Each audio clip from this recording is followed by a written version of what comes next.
আমাদের যখন মা রান্না পুজোতে ঠাকুরের ভাত করে তখন তো হচ্ছে কাঁচা উনুন পেতে রান্না করতে হয়। তাই জন্য মা কী করলো, এখন তো এখানে সিমেন্ট হয়ে গেছে, মার্বেল সিমেন্ট, তার জন্য উনুন তো আর পাতা যাবে না। তাই মা কী করলো, 3টে ইট দিয়ে উনুন বানিয়ে ঠাকুরের জন্য রান্না হয়েছে।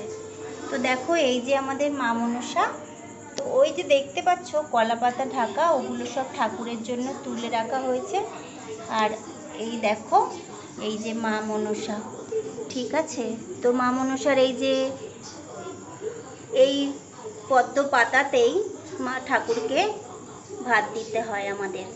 ভাত দুটো ডেচকিতে হয়ে গেছে গামলা, আর এখানে এখনো ভাত ফুটছে, বুঝতে পেরেছো? তো এক হাঁড়ি ভাত। তো চলো শুরু করি, আজকে কি কি রান্না হলো। আমাদের তো বাড়িতে রান্না পুজো, তো চলো দেখাই, তোমাদের সঙ্গে শেয়ার করে নিই। এই যে হলো চালতার চাটনি, আর এই যে সবজি, মানে পাঁচমিশালি সবজি সব রকম দিয়ে, আর সেটা বললাম না কি কি। এখানে আছে ডাল, শুকনো শুকনো করে ডাল, এটাও ডাল। তারপরে আছে চিংড়ি মাছটা হচ্ছে কচু শাক দিয়ে হবে, যেটা দেখিয়েছিলাম, এটা একটা সবজি।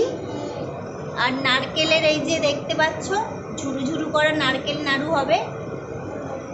তারপর আছে ইলিশ মাছ ভাজা, রুই মাছ আছে, ভিতরে মাছের মাথা আছে, দেখো ভিতরে রুই মাছ আছে, আর ইলিশ মাছ আছে, মাছের মাথা আছে। চলো ভাজাগুলো শেয়ার করি। এখনো কচু শাকটা হলে আমাদের রান্নাটা কমপ্লিট হয়ে যাবে।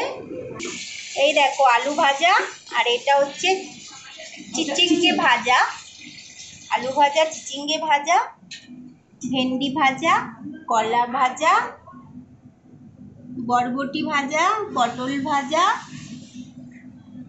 তারপর আছে বেগুন ভাজা, পেঁপে ভাজা, আর আছে এক হাঁড়ি পায়েস, বুঝতে পেরেছো?